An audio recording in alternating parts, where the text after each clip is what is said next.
Še v en video z urejanjem športnih igrišč.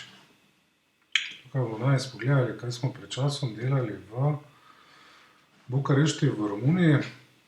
Smo sredi poletja, tako je pač naneslo, v začetku avgusta, kjer so bile temperature res več kot 40 konstantno, smo dobesedno sneli staro igrišče, pripravili teren in s travnimi tepihami položili na novo zelenico.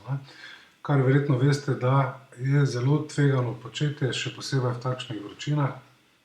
Verjetno ste videli kdaj okrog trgovin, ko se odpre kaka nova trgovina, položijo okrog parkirišča in okrog stavbe travne tepihe in potem so takšni žlebi notri, ker dobesedno lezejo narazen, ker se trava ne prime, ne zakorenini tako, kot bi bilo želeno in potrebno.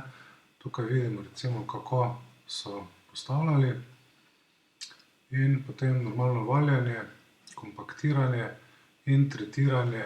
Po domače sicer še to prvo tretiranje dobesedno s škropilnicami, ker ni bilo druge možnosti takrat zraven, ampak se je kar lepo prijelo. Torej, nismo zamenjali na celem igrišču niti enega kvadratnega metra travnega tepiha. Tu lahko pogledamo recimo, kako se aplicira. Normalno se aerira stara zelenice igrišča vsaj enkrat na leto, če ne dvakrat, temu se reče vertikulacija. In tukaj recimo imamo en biokompleks granulat, ampak v večini primerov uporabljamo morske alge, torej biokompleks 900, izdelan iz rjavih morskih alg v Sloveniji za foliarno apliciranje.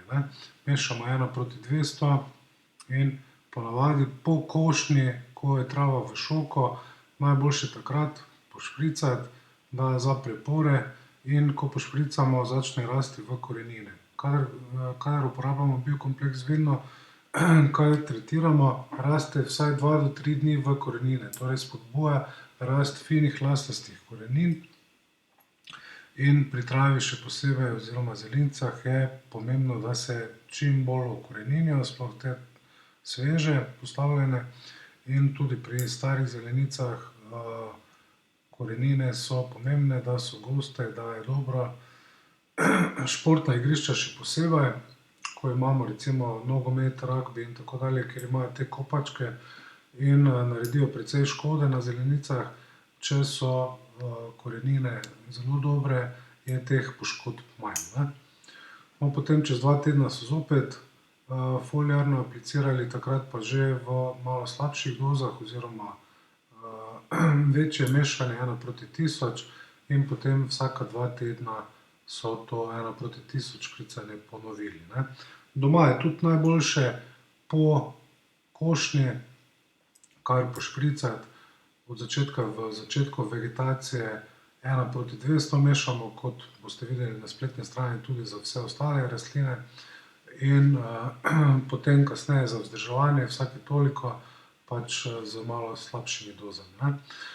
Največ informacij oziroma vse informacije, ki jih potrebujete, boste našli na rjavemorske-alge.si, kjer boste našli recepte tretiranja za čisto vse rastline.